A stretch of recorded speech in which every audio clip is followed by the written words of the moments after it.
प्रणाम एवरीवन। कर्म संन्यास योग नामक 5वें अध्याय में फिर वे ही युक्तियां और दृढ़ रूप में कही गई हैं। इसमें कर्म के साथ जो मन का संबंध है उसके संस्कार पर या उसे विशुद्ध करने पर विशेष ध्यान दिलाया गया है। यह भी कहा गया है कि ऊंचे धरातल पर पहुंचकर सांख्य और योग में कोई भेद नहीं रह जाता। किसी एक मार्ग पर ठीक प्रकार से चले तो समान फल प्राप्त होता है। जीवन के जितने कर्म हैं सबको समर्पण कर देने से व्यक्ति एकदम शांति के ध्रुव बिंदु पर पहुंच जाता है और जल में खिले कमल के समान कर्म रूपी जल में लिप्त नहीं होता।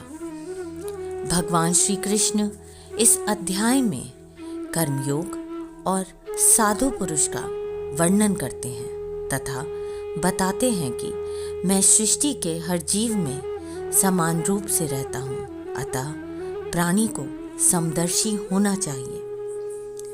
श्री कृष्ण जी पुनः कहते हैं, विद्या विनय संपन्ने ब्राह्मणे गवि हस्तिनी शुनि चैव श्रपाके च पंडिता समदर्शिनी।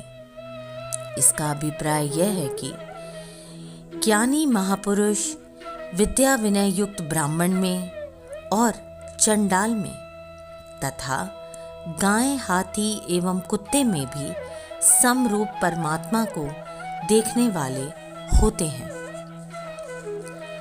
इस प्रकार से 5वें अध्याय में कर्म के रूप परम ब्रह्म परमात्मा की परिपूर्णता तथा मोक्ष का वर्णन सुनने को मिलता है।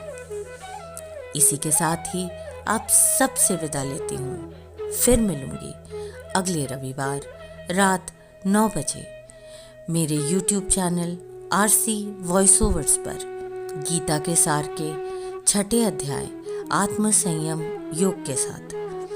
अगर आपने मेरे चैनल को लाइक शेयर या सब्सक्राइब ना किया हो तो ज़रूर करिएगा और सुनिएगा गीता का सार। Take care and God bless.